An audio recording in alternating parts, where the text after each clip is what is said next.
নমস্কার, আমি সুদীপ্তা ব্যানার্জি আবার এসে গেছি। এবার একটু পুজো আচ্ছা নিয়ে আলোচনা করি। অনেক নাচ গান হলো। প্রথমে বলি, আমি একটু নাচ গান করতে ভালোবাসি, আমার ভালো লাগে, এটা খারাপ বলে আমি ভাবি না। একটু নাচ গান করলে মন টন ভালো থাকে, শরীর ভালো থাকে, শরীরও ভালো থাকে। বাকি সময়টা পুজো আচ্ছা করি। আজকে আসি, এখন তো শ্রাবণ মাস পড়ে গেছে, মহাদেবের পুজো অর্চনার সময় মাসটা। মন্দিরে যারা যেতে পারেন না তারা বাড়িতে মূর্তি তৈরি করে পুজো করতে পারেন, সেটা খুবই লাভদায়ক। মূর্তি আপনারা গঙ্গা মাটি যদি হয় সব থেকে ভালো, আর নাহলে ফ্রেশ মাটি, পুরো কাপড় টাপড় যেন না থাকে, সেই মাটি দিয়ে প্রথমে গণেশজিকে স্মরণ করে মূর্তি একটা তৈরি করি, যেমন শিবলিঙ্গ হয় শিবলিঙ্গর মতো তৈরি করে একটা কার্তিকের মূর্তি স্মরণ করে একটা ছোট, তারপরে মূর্তি আহ্বান করে পুজো, যেমন মানে নিয়ম অনুযায়ী যেমন পুজো করা হয় আর কি, শিব পুজো, সেইভাবে করুন, দেখবেন আরো বেশি লাভদায়ক হবে। আর মূর্তি পুজো হয়ে যাবার শেষে সেই মূর্তি সেই দিনই আপনি বিসর্জন করে দিন, নয় কোনো পরিষ্কার জলাশয়ে বা গঙ্গা যদি নাও থাকে, সম্ভব না হয়, গাছের গোড়ায় মূর্তি বিসর্জন করে দিন। গেল। এবার আরেকটা পুজো নিয়ে আলোচনা করব। আমাদের 12 মাসে বা 13 পার্বণ, প্রত্যেক মাসে কোনো না কোনো পুজো লেগেই থাকে। একটা পুজো আছে যারা খুবই অর্থ কষ্টে ভুগছেন বা বাড়ি করতে পারছেন না, বাড়ির খুব শখ, মানে আর্থিকভাবে পিছিয়ে আছেন, সব দিক দিয়ে পিছিয়ে আছেন, কোনো কিছুই সুরাহা করতে পারছেন না। আপনি একটা পুজো করতে পারেন, জীবনের সব কষ্ট দূর হয়ে যাবে। মাতা মহালক্ষ্মীর পুজো।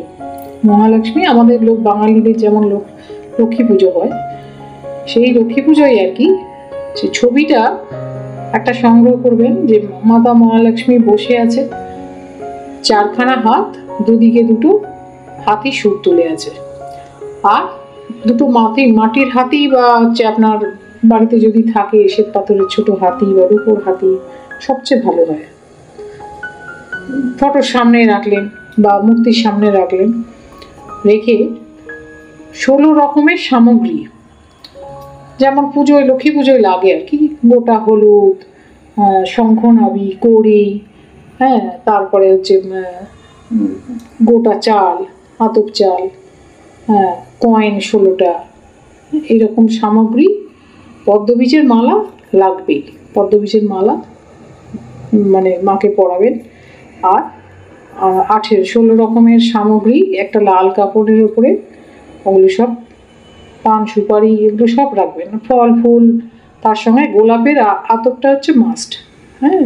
আর চামেলির তেল, এক ধরনের তেল পাওয়া যায়, আমরা বাঙালিরা যেমন ঘিয়ের প্রদীপ জ্বালাই, সর্ষে তেলের প্রদীপ জ্বালাই, চামেলি বলে এক ধরনের তেল আছে, সেই তেলটা দিয়ে আরতি করবেন। মন্ত্র আছে একটা।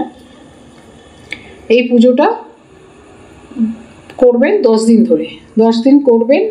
তার সঙ্গে শ্রী সূক্তের যে আছে, চালিশা আছে, শ্রী সূক্ত পাঠ করবেন।